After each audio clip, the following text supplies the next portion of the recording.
Suspense. And the producer of radio's outstanding theater of thrills, the master of mystery and adventure, William N. Robeson. There's a lot of truth in the old saw about the loss of a horseshoe nail resulting in the loss of a kingdom. The tiniest detail can often lead to quite extraordinary results, particularly if the detail is observed by a clever con man with sufficient larceny in his soul. A man like the amazing Dr. Alcazar, who parlayed a piece of string into a small fortune. Listen then, as Mr. Vincent Price stars in The Green and Gold String, which begins exactly 1 minute from now. Smoke Kent with the micronite filter. It is my cigarette. It's got the freshest, cleanest taste. Yes, it is the my Kent cigarette. Smoke Kent with the micronite filter.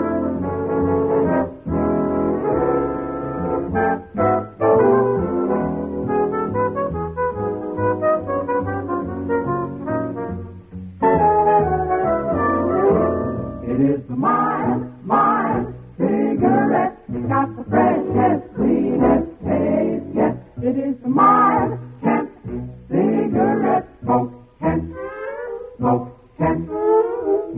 Kent with the micronite filter.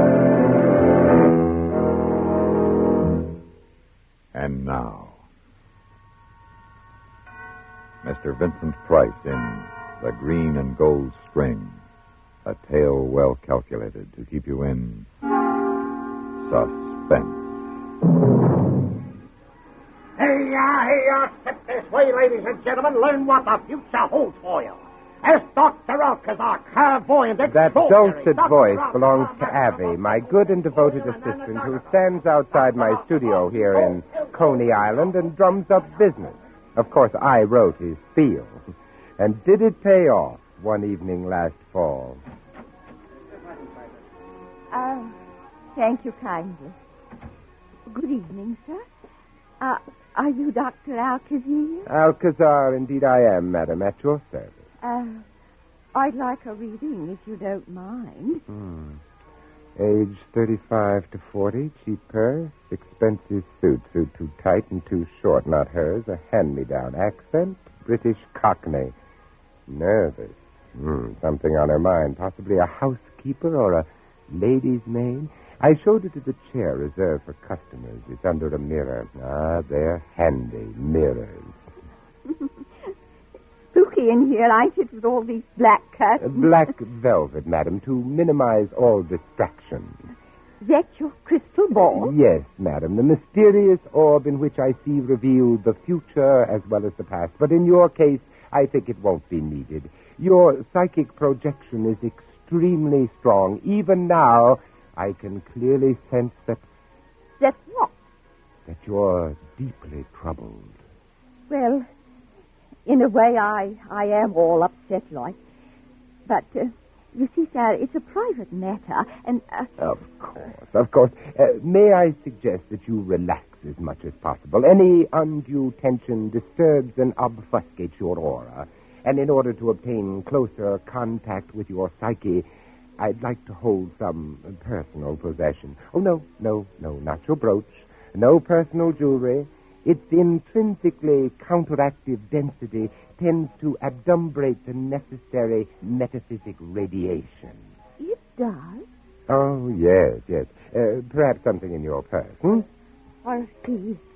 That's another gambit in the little game I play. By leaning back and half closing my eyes, I can watch the mirror and see the contents of an open purse.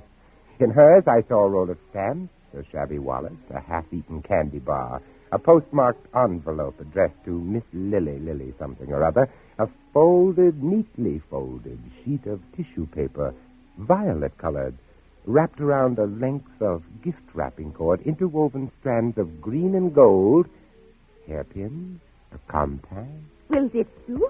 Your compact. Excellent. Now, to sense the vibrations. Your name. You are named for a flower. Yes, a lily. Well, I You have a fondness for candy, a sweet tooth? Oh, no, I'm just awful. Your present life is bound up with a person of great wealth. I think a woman. It's the truth, every word. You have a highly sensitive anima, and are therefore a most sympathetic subject. You are an excellent seamstress and...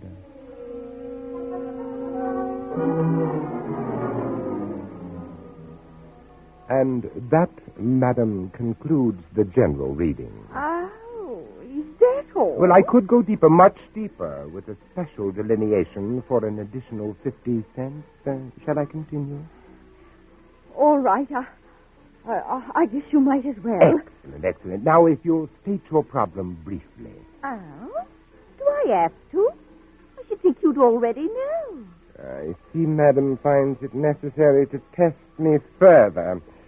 Very well. Well, now, I seem to see paper, tissue paper. What a strange color. Almost orchid. Orchid-colored paper and something else. Two colors interwoven, green and gold. Green and gold. Ooh. Have I mentioned something which frightens you? Oh, yes. Oh, well, now you should have sufficient proof of my powers, and since my time is limited, I suggest you tell me the rest of the details. Well, it's about my sister. My sister and her husband. You see, sir, I've just found out that he's deceiving her like, and I'm the only one that knows. The eternal triangle. Oh, no, it's nothing like that. Oh? That's why I don't rightly know what to do. The funny thing is that what he's doing to deceive her is making her happy. Now, my problem is, should I tell my sister, or should I let well enough alone? I see. You are entangled, madam, in a most unusual psychic web. Now, one moment. There are widely differentiated karmas here. Two paths lie before you. I see you taking one and then the other, but it makes no difference which you follow. For whatever you do, the result will be the same. And there now, I trust your mind is being set at rest, huh? You mean that's all, sir? Apparently all that fate intends you to know, at least for the present. Well, if you say so. That will be $1.50.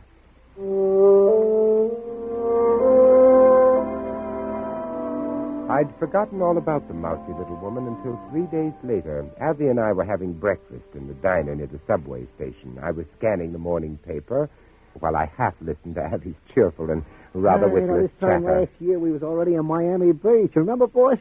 We traveled in style by plane yet. This year looks like we won't even scrape up enough scratch for bus fare.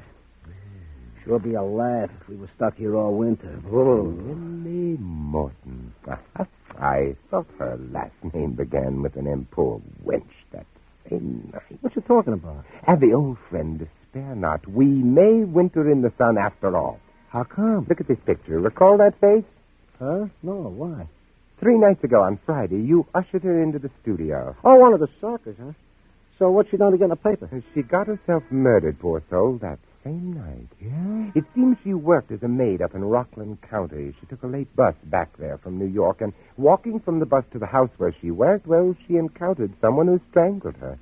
Oh, it's tough. But how does that make us any dough? Listen to this. Gloria Druce, former luminary of the New York stage, now Mrs. Clinton DeVries, today expressed great sorrow over the brutal murder of her personal maid, Lily Morton. Declaring that she wanted to do everything possible to help bring the murderer to justice, Miss Druce said she was posting a reward of $5,000. $5,000? And you know who done it? No, but I have a hunch. And I have an idea how, let me see now. I'll need proper clothes, cutaways, striped trousers. For you, a chauffeur's cap should suffice. And we need a car, limousine. A which? Abby, how much money do you have? For what? Working capital. To make money, you have to spend money. I got about $28 and some chicken feed. And I have less than 5. I have it. My two $50 gold pieces. With them, we'll have a total You of... ain't gonna spend them. You always said they was for good luck. So I did, Abby. And here is the good luck I've been waiting for. That afternoon, we arranged to rent a limousine, a 1938 Rolls, which I felt exactly suited my persona. We also rented the necessary clothes, and the next day we set out to visit Mrs. Clinton DeVries, née Gloria Druce. What's the name of the place? Leonard's Cove. You'll see the sign. I gotcha. You know, I never even heard of this name, Gloria Druce. Never heard of her, the greatest Juliet of our century, the theater's fairest ornament for more than a generation. I noticed you had to look her up. Merely to refresh my recollection. After all, she's been in retirement for more than 10 years. Oh, then she couldn't be any spring chicken. A woman like Gloria Druce is ageless. But it's my guess she's on the dark side of 50. Now, look, Abby, while I'm talking to her, I wish you'd somehow manage to get inside the house. Get acquainted with the servants. Well, sure, that'll be a cinch. What should I find out? Anything and everything, but your main assignment is Mr. Clinton DeVries. Dr. Alcazar, is Mrs. DeVries expecting you? No, unfortunately, I was Who is it, Edward? Dr. Alcazar, madam. Alcazar? I don't believe I know. Madam, forgive me for taking this liberty, but... He says it's about Miss Lily. Lily? Oh, come into the library, Doctor. Thank you. Aye, what a charming room. A perfect setting for you, Miss Druce. I beg your pardon, Mrs. DeVries. Oh, don't apologize. I like it when people remember. Oh, now what is this about Lily? If you have any information, shouldn't you have gone to the police? Oh, but I've come here seeking information from you. Perhaps you'll let me explain. Oh, please do. Won't you sit down? Thank you. Now then, you see, Mrs. DeVries, I'm a metaphysician, a sort of professor of the occult. Oh. But understand, madam, I have never used my powers or knowledge for personal financial gain, only in the interests of science. What has all this to do with Lily? Well, recently, about 10 days ago, I was engaged in a simple experiment with my crystal ball, in the course of which I encountered a very unusual interruption of the comic stream. A total picture of a woman in distress, a woman in dire danger, seeking help. At the time, I made a full notation of the occurrence and then put the matter from my mind until yesterday. Yes? At the home of friends in Baltimore, I chanced to look at a New York newspaper. Lily Morton's photograph caught my eye. And you think it was Lily you saw in the crystal? That is the question, Miss Druce, which has brought me all these miles to see you. Why, this is fascinating. Please, if you will permit me, I'd like to describe the face I saw. Yes, please go ahead. I saw a woman, part of her form, but dimly. But I saw her features very clearly. A rather plain, almost homely face. Welsh, perhaps English. Colorless hair, plainly dressed. Close-set gray eyes, no makeup. A mole here near the right ear. One gold-capped tooth, upper left incisor. Yes, it is Lily. You're quite sure? Oh, yes, there can't be any doubt. Well, Miss Druce, you have set my mind at rest. I can't thank you enough. Oh, you're not leaving. I mean, aren't you going to try to find out more? I don't think I understand. Well, Doctor, in these few minutes, you have convinced me completely. I'm greatly honored. And I was thinking, suppose you try to get in touch with Lily, wherever she is, or isn't that possible? Well, of course, I have often received messages from the beyond, but... Then you could find out who killed her. Oh, but, madam, don't you think the police... The police, they haven't found a single clue. Oh, won't you please try? Well, it's a challenge. Though I must warn you, it's not likely to succeed.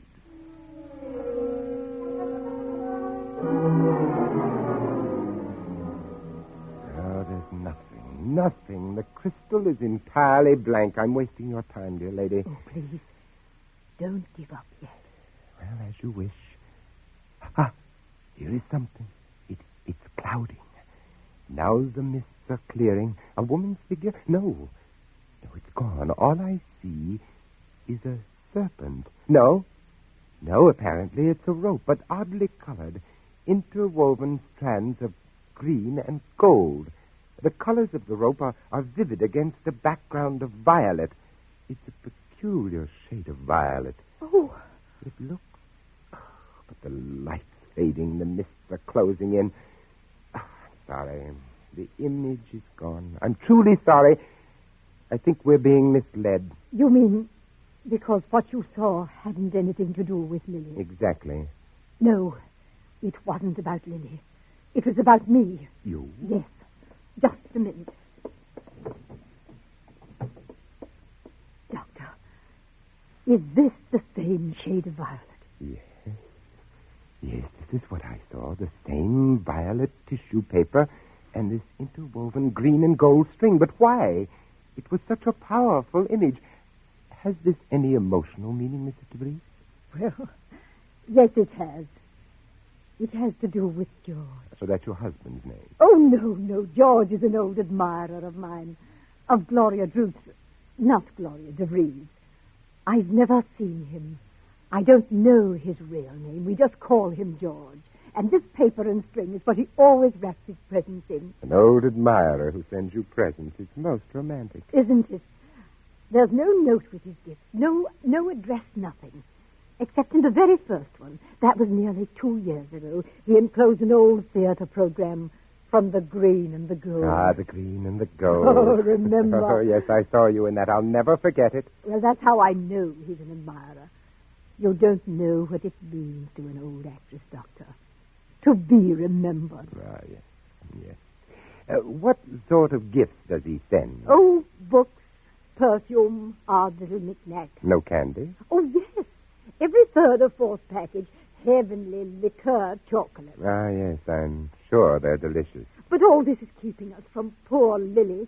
Won't you try again? No, not just now. I'm afraid it would be useless now, Mrs. DeVries. But if you like, I'll resume my efforts tonight. Alone.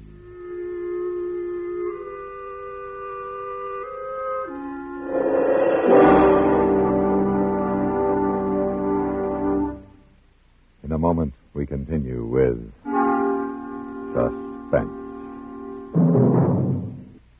Do you like surprises? Do you like fun? And do you like to meet famous personalities? Then you're sure to like the Amos and Andy Music Hall. The Amos and Andy Music Hall, located in the grand ballroom of the Lodge of the Mystic Knights of the Sea, is presided over by three of your favorites, the Kingfish, Amos, and Andy. Every weekday evening, Monday through Friday, over most of these same CBS radio stations, they play host to you and to one or more of the top stars in show business, who's a featured surprise guest. People like Jack Benny, Edgar Bergen and Charlie McCarthy, Frank Sinatra, Doris Day, Judy Garland, Tony Martin, and lots of other exciting big-name stars drop in to join the fun, the variety, and the music at the Amos and Andy Music Hall. Why don't you drop in, too? Remember, the Amos and Andy Music Hall comes to you every weekday evening, Monday through Friday, over most of these same CBS radio stations. It's a treat for all the family.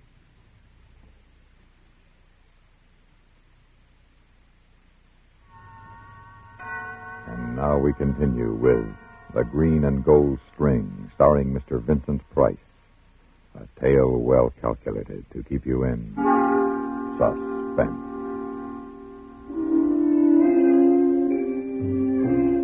It was nearly 6 when Abby and I left the DeVries house and headed for a little restaurant in Nyack where the Shadrow used to be excellent. It still is. Well, now that you've satisfied the inner man, Abby, could I have a report? Well, I found out a lot about this DeVries guy from the servants, but I don't know if it helps. He's around 40 to 45. Considerably younger than his wife. Yeah, he's been married to her about 5 years. They rub along okay, but no heartthrobs, at least not with him. But he likes polo ponies and sailboats, and she's got the dough. Very good, Abby. Now, 1 or 2 questions. Hold it, I ain't finished. Oh, I'm sorry. Now, as to Seth Clinton's recent whereabouts, he's got his boat moored somewhere out on Long Island Sound. You see, she's got a beach house out there, and that's where he went morning of the day this Lily was killed. And he's still there? Yeah, but he's due home tomorrow, time for dinner. Now, make with your questions. Abby, I haven't a one. You've really covered the ground. I'm proud of you. Well, then it's your turn, brother. Seeing as we've spent nearly our last dime hoping to horn in on that $5,000 reward, I think you ought to fill me in. With pleasure, Abby. First, I know who killed Lily. Then let's spill it to the cops and collect. Not so fast. I found out something else. The same killer is planning to kill again, I think soon. Lily was murdered only because of something she found out. Yeah? What? This man, this killer, has been sending presents to Mrs. DeVries. Books, perfume, candy. Well, it's my guess that someday soon the candy will be the death of her. And Lily Watts has found out who he is. Indubitably. And since the dame you're talking about is the DeVries dame, then I suppose you think... The guy is the DeVries guy. Only, Doc, it couldn't be. He was out on Long Island. No, he was hiding, waiting for Lily Morton. Look, it was easy. He started out in the morning ostensibly for Long Island, but instead he hid his car and lay low the whole day. He knew the shortcut Lily always took from the bus stop through the back of the estate, and that's where he killed her. Then he drove off to the beach house, where he was supposed to have been all day. And I suppose you got all that from your crystal ball. No, from Lily Morton a few hours before she was killed. No way, you're reaching, Doc. I told you I knew one thing the police don't know. Yeah, if it was this Clint, you said yourself you got no proof, and Lily ain't doing no talking now. Purr, Savvy, to the point. You're getting better and better. So what do? Pick us a park bench, sit around getting corns, waiting for Mr. Clint George to send his frau a popsicle full of strychnine. I don't think we'd have very long to wait. I think he's about ready to strike. But since our funds will only see us through another day at the most... You said a mouthful it's there. up to us to smoke him out. And I have an idea just how to do it.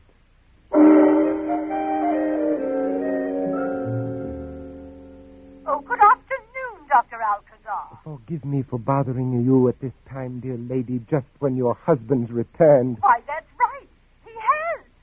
But how did you know? Well, I have, shall we say, certain sources of information. You found out something? Yes, something startling, almost unbelievable. But I must check it further before... Oh, but I have to know. Can't you tell me?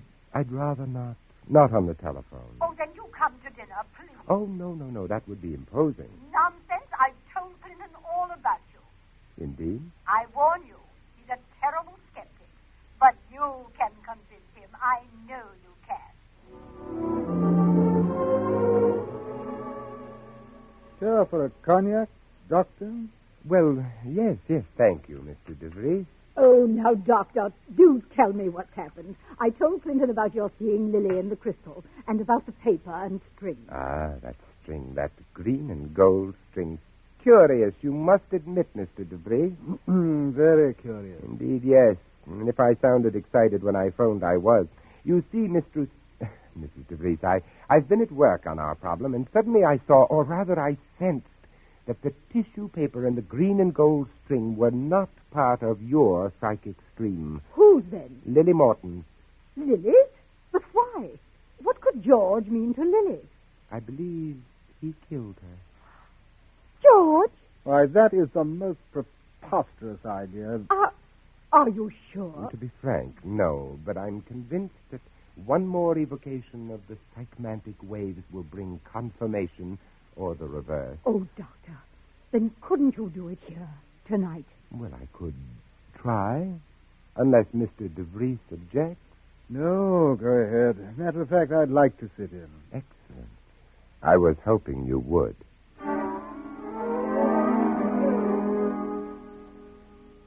Is the room dark enough? Quite, thank you. What nonsense. Clinton, don't fidget. Here is something. It's clouding. Yes. I can see the green and gold serpent on the violet background. And now I see a man. Is it George? I don't know. I can only see his back.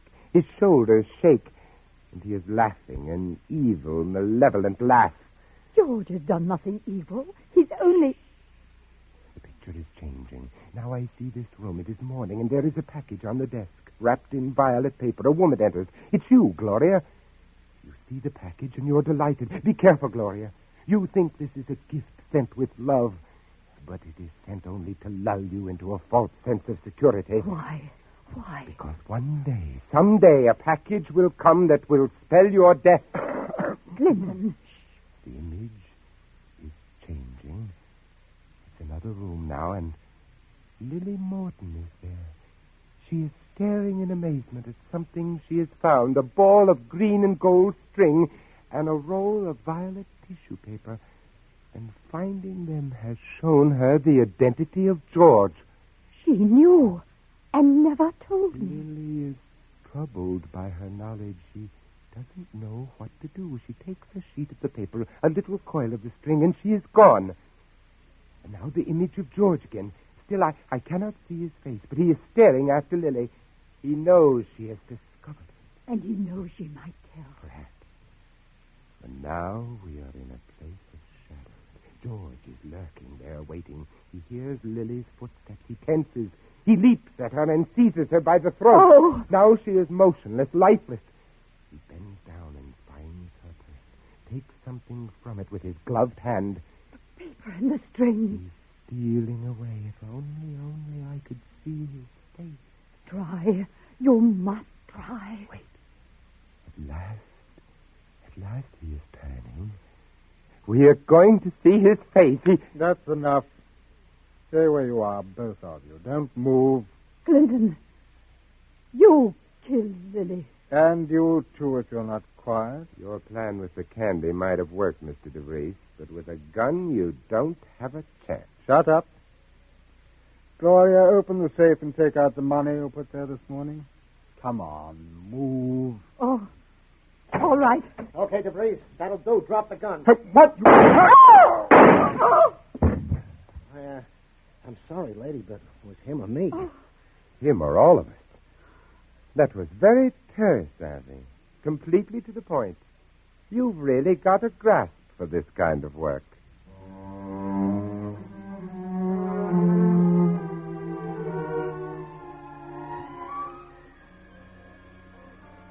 Abby! Abby! Yeah, boss? Look what just arrived in the mail. Oh, the dame, Gloria Drews. Has she sent us the 5 Gs? Take a look. 10 Gs. Doc, what are we going to do? Well, what do you suggest? Well, I don't know. We could split it and quit. Each of us do what we want. Abby, you'd let money break up our winning combination. Not me, Doc. Good. Then let's use our hard-gotten gains to set you and me up in business. Business? What kind of business? Alcazar Associates, private investigators. With you doing the legwork and me reading the crystal ball, we're a cinch to make $1 million.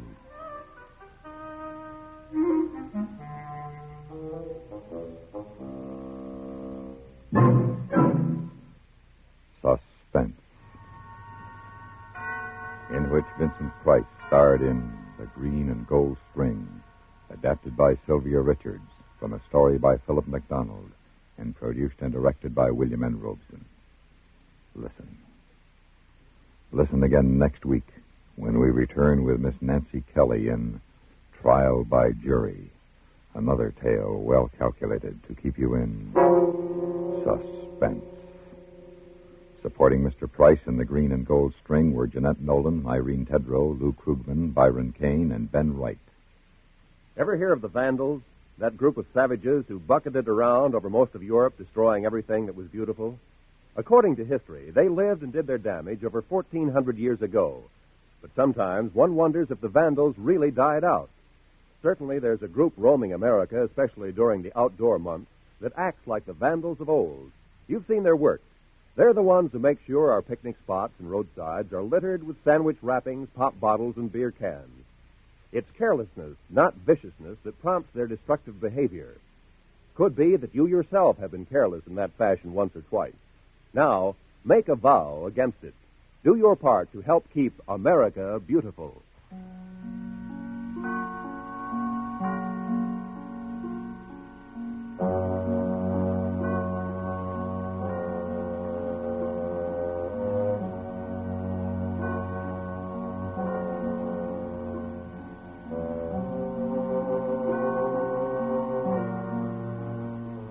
You hear America's favorite shows on the CBS Radio Network.